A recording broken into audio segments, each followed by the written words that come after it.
ទិញត្បូងរួចឈាមចូលទៅកោបចោ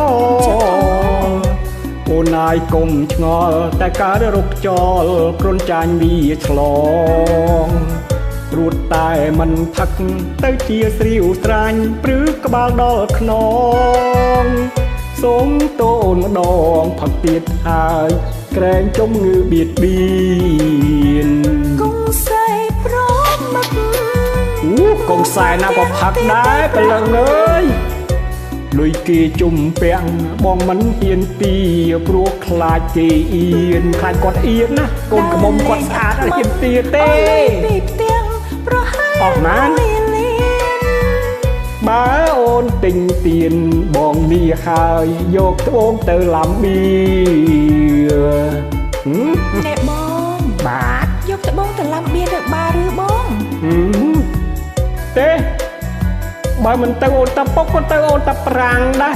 ព្រោះឡំបៀរួចហើយត្រូវទៅយករ៉ែផងណាអូនស្អែកជឿហើយជឿទៅទំផបាន4-10ដងហ្នឹងឲ្យតែមកផ្ទះរករឿងបានអត់ចូលហ្នឹងណា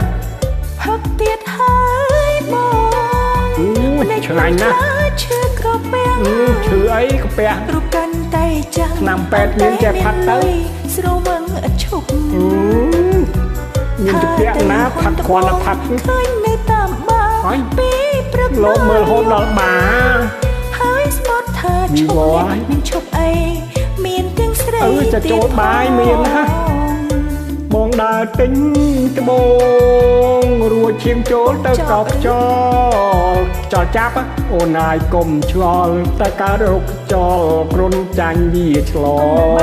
ងព្រោះតែมันផឹកទៅជាស្រីវស្រាញ់ព្រឺក្បាលដល់ខ្នងសូមតងអូនម្ដងផឹកទៀតហើយក្រែងចំងើបៀតបៀនដាក់ទៀតណាកុំសែព្រមមកកុំសែណាក៏ផឹកដូចតាគ្នាដែរលុយគេជុំពាំងបងមិនហ៊ានទីព្រោះកូនក្មុំគាត់ស្អាតដែលលេងឥតខ្មាំងអស់លុយពីផ្ទាំងអត់មែនហើយមួយលេងអត់តែមកលៀនលោបើអូនតិចទៀនបងលាហើយយកត្បូងទៅឡំប៊ីអើយទៅទៀតហើយបាយបាយរ